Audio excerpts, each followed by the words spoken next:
We're back with part 2 after some technical difficulties. So, just to recap on how to move from a sugar burner to a fat burner. Where we left off, we were talking about depleting your carbs, driving down that glycogen level so that your body was forced to go and look for fat as a fuel source rather than glycogen as a fuel source. So, 25 grams of carbs a day for 5 to 6 days.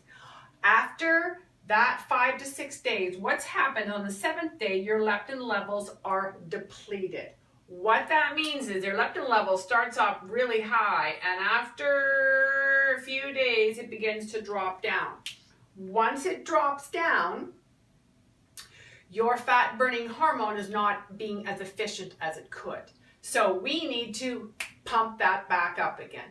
So what we're going to do on the 7th day, because they're depleted, we're now going to give an injection to get those leptin levels up. How we do that is with a cheat meal. Notice it says meal, not a cheat day or not a cheat weekend. It's a meal. You have it in the evening at night, preferably after you've done a bit of cardio, and then you have it. Now, when we were talking about that 5 to 6 days of having no carbs, you are going to be telling your brain something. Your brain does not like to be told no. It can handle delayed gratification. It can handle being told not yet. So when you are having your craving, whatever that happens to be, that's when you can have it in your cheat meal. That makes sense? Over time, that cheat meal needs to be getting healthier and healthier and healthier. That's the goal, okay? That it's not a binge fast or a weekend of eating whatever you want.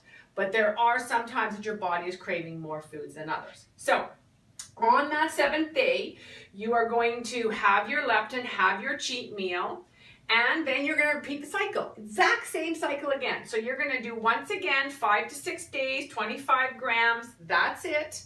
Deplete those carbs. Then you're going to, on the 7th day, pump up the leptin levels again with your cheat meal. You are going to do that for 1 to 3 weeks. Now, there are some people that are super sensitive. There are people that have been yo-yo dieting for a long, long time. Their body is much more resistant to shifting over into that fat burning. Just like I had mentioned in the about a week or so ago, I had brought it up. I need you to scroll back if you have not watched it, the video and the discussion on why to stay off the scales. The scales are not your friend. You need to have clothing, a picture, something showing you front, side, and back so that you can physically see the changes in your body or on the things that are coming on. So the next thing you want to do after you finish this is you are going to be doing that 3 weeks. Then you're going to start to incorporate more carbs into your diet, 5 to 10 grams a day. And you're going to see to where you get to the level where you maintain, unless you're trying to lose weight. So you can continue on this cycle for longer, or you can begin to incorporate carbs if you need to, knowing it will slow down that process. Totally up to you, whether you want to do it sooner or whether you want to have it spread over a long time. This is not a diet. This is a lifestyle, a way of life. So it has to be realistic that you're going to maintain, okay? Now, carb sensitivism is very important. It needs to be addressed. So what does that mean? First of all, carb sensitivity is a very individual thing. Everybody's different depending on how you are and how you respond to food. So on a scale from 1 to 10, 1 means you're not very sensitive at all. Not really a problem, take it or leave it.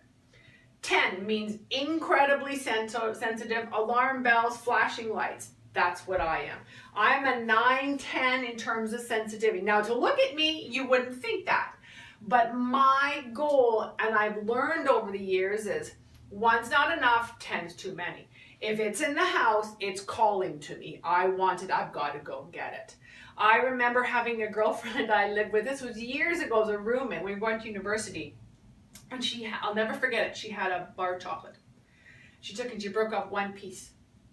That was it, 1 piece. That chocolate bar would have been gone if it had been me. Like, it's like gone, 0 to 60.